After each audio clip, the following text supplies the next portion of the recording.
In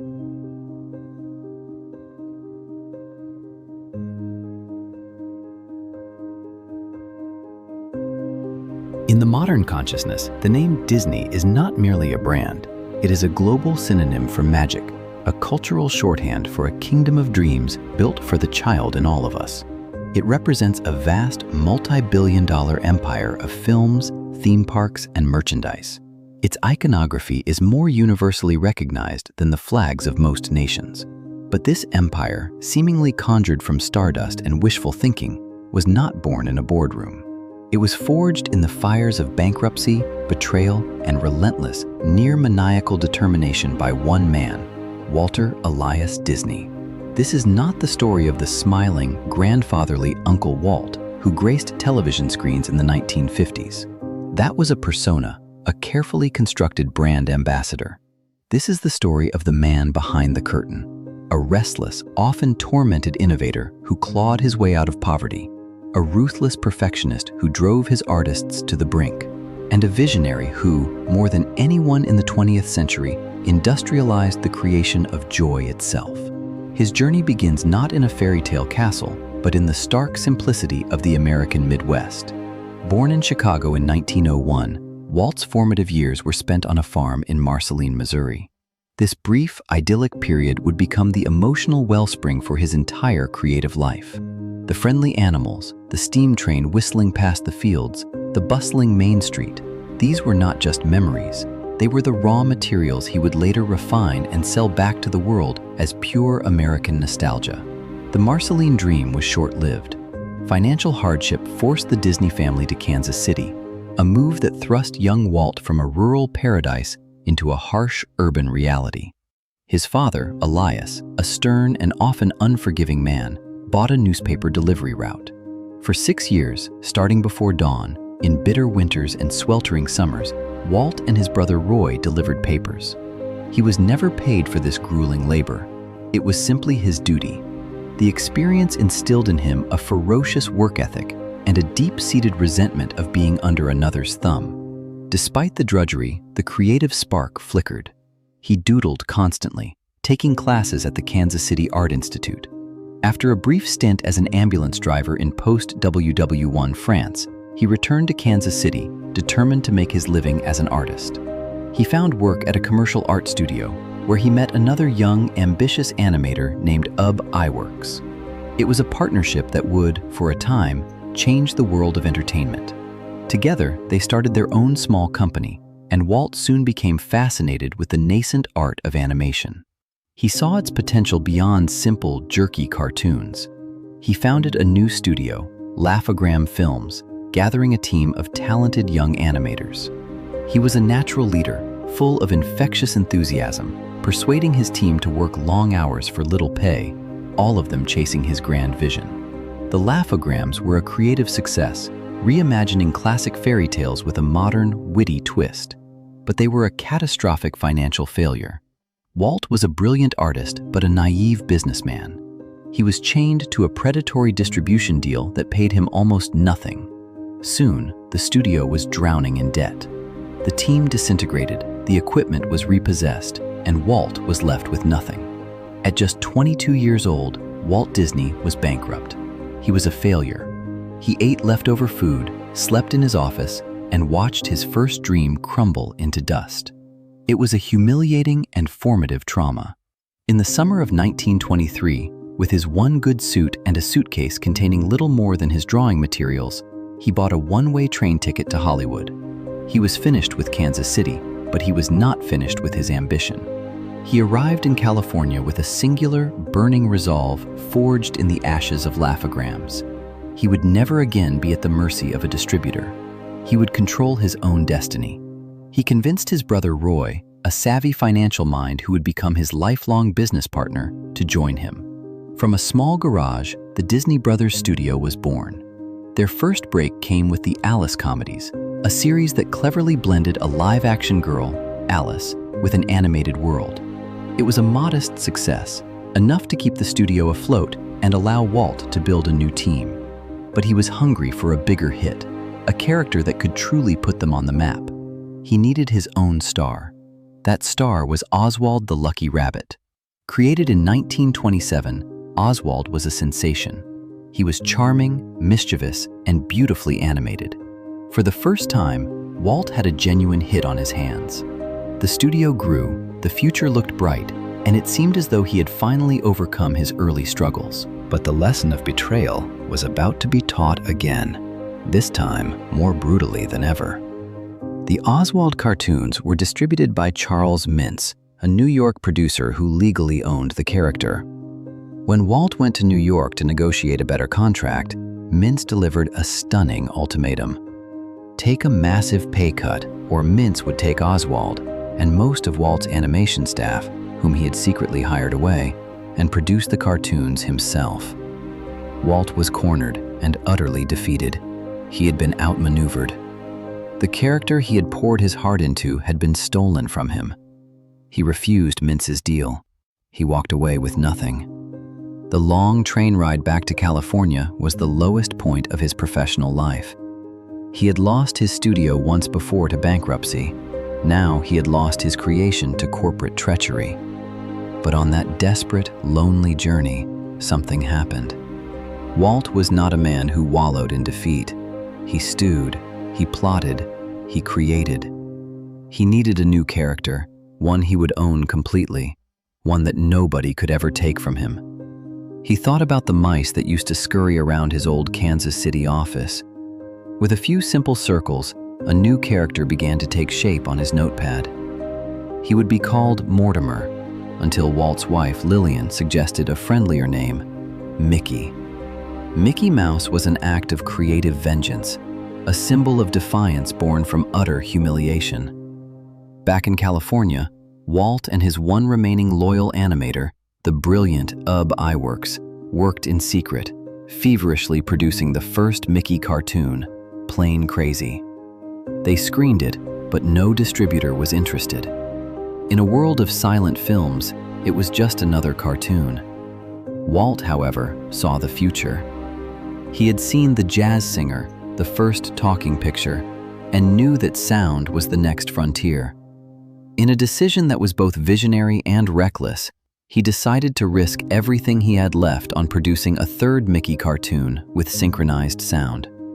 This was an immense technical and financial gamble for his tiny, struggling studio. The result was Steamboat Willie. Premiering in 1928, it was a revolution. The perfect synchronization of action, music, and sound effects was unlike anything anyone had ever seen. The audience was ecstatic. Mickey Mouse was not just a character, he was an overnight global phenomenon, and Walt Disney was no longer a victim, but a pioneer.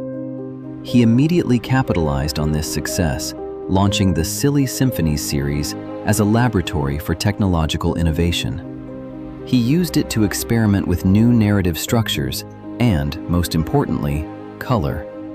In 1932, he secured exclusive rights to the new 3-strip Technicolor process for animation, producing Flowers and Trees, the first full-color cartoon. It won him his first Academy Award. With Mickey's success and his technological edge, the Disney studio entered a period of explosive growth. But Walt was not content. The short cartoon format felt limiting. He dreamed of something more, something that could rival the emotional depth and narrative complexity of live-action feature films. He envisioned a feature-length animated film. The idea was met with universal scorn. The industry derided it as Disney's folly. His own wife, Lillian, and his brother, Roy, begged him not to do it. They argued that audiences wouldn't sit through a 90-minute cartoon, that the bright colors would hurt their eyes. More practically, they knew the studio could not afford it. They believed it would be the venture that finally destroyed them for good. Walt was immovable. His chosen story was Snow White and the Seven Dwarfs. For the next 3 years, he drove his studio to the edge of collapse to bring this vision to life. The project was a gargantuan undertaking, demanding innovations in every aspect of animation. He established formal art classes, forcing his cartoonists to become master draftsmen. The most significant of these innovations was the multiplane camera. This behemoth of a machine, several feet tall, allowed animators to shoot through multiple layers of artwork, creating an illusion of depth and parallax that had never been seen before. It was a technical marvel that gave the film a rich, dimensional quality, distinguishing it from the flat world of previous cartoons. The budget, originally estimated at $250,000, spiraled out of control, eventually nearing an astronomical $1.5 million. The studio was mortgaged to the hilt. Walt pledged his own life insurance. To secure a final, desperate loan, he had to show a rough cut of the unfinished film to the bankers at Bank of America.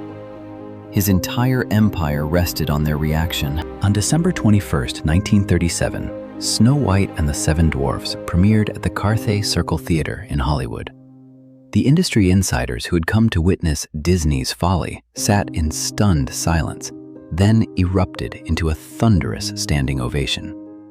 The film was a masterpiece, a perfect blend of artistry, music, and storytelling that brought audiences to tears. Snow White became the highest-grossing film of its time, silencing all critics and ushering in the golden age of animation. The profits were used to build a new, state-of-the-art studio in Burbank. Walt, the relentless gambler, had won his biggest bet. The years that followed were a whirlwind of unparalleled creativity. The studio released a string of classics: Pinocchio, 1940, a technical marvel of staggering complexity; Fantasia, 1940, a wildly ambitious and commercially risky attempt to merge classical music with abstract animation; Dumbo, 1941, a simple, heartfelt story created on a tight budget; and Bambi, 1942, a stunningly realistic portrayal of nature that took years to perfect.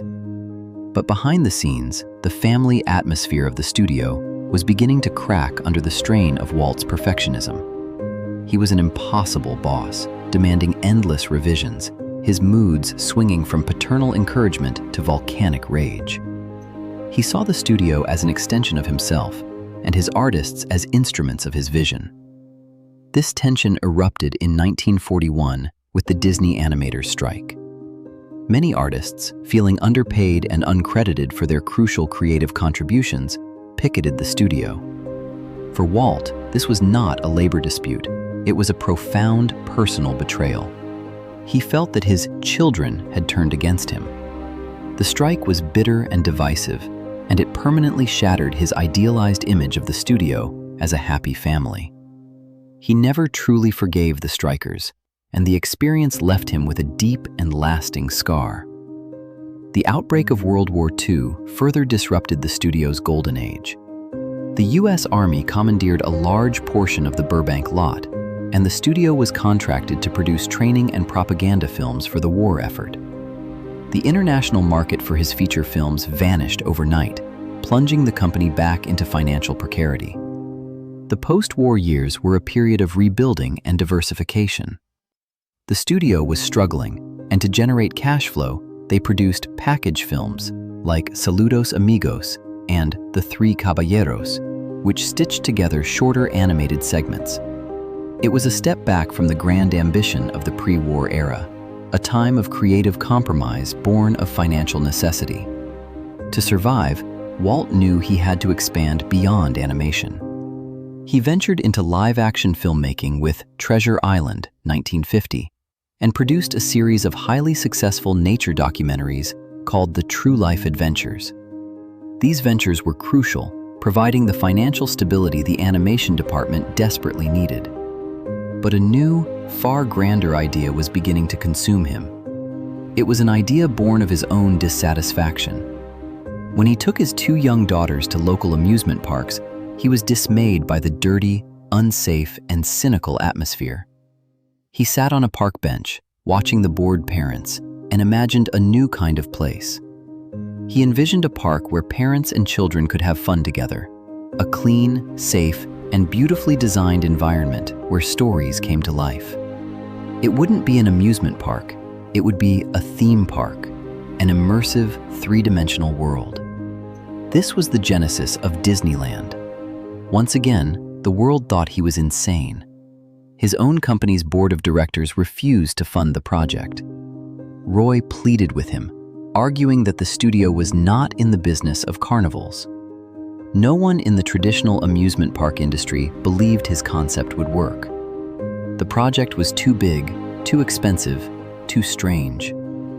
Undeterred, Walt created a separate company, WED Enterprises, to develop the park, staffed by his most trusted animators and designers, whom he dubbed Imagineers.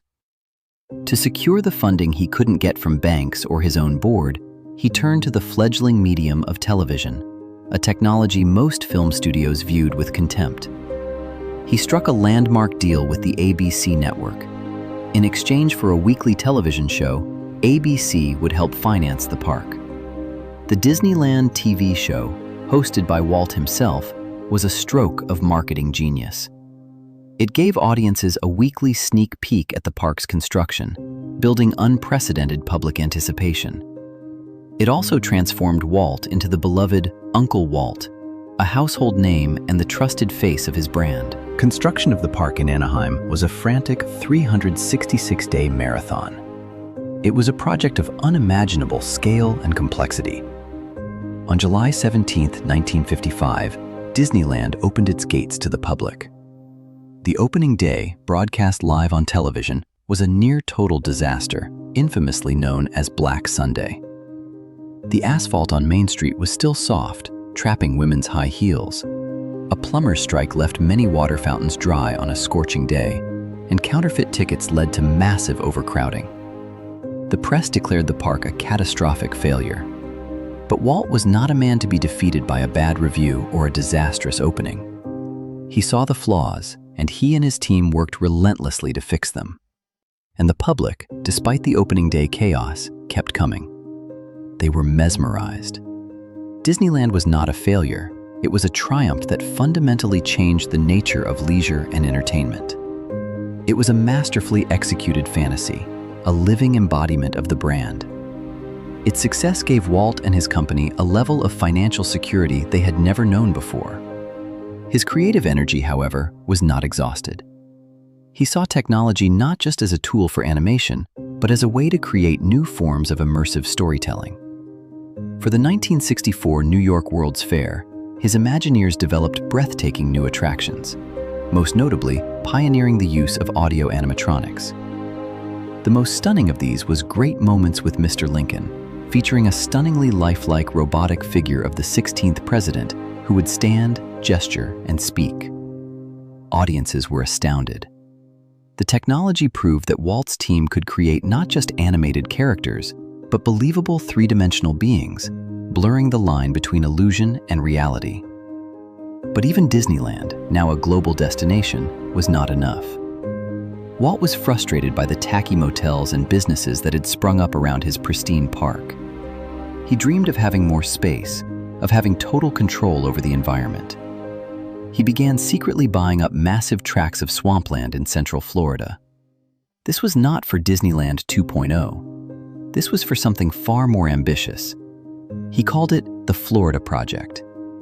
At its heart was not just a new theme park, the Magic Kingdom, but his ultimate vision, an experimental prototype community of tomorrow, or Epcot. Epcot was not to be a theme park. It was Walt's design for a real, living city, a utopian laboratory for urban planning, transportation, and living.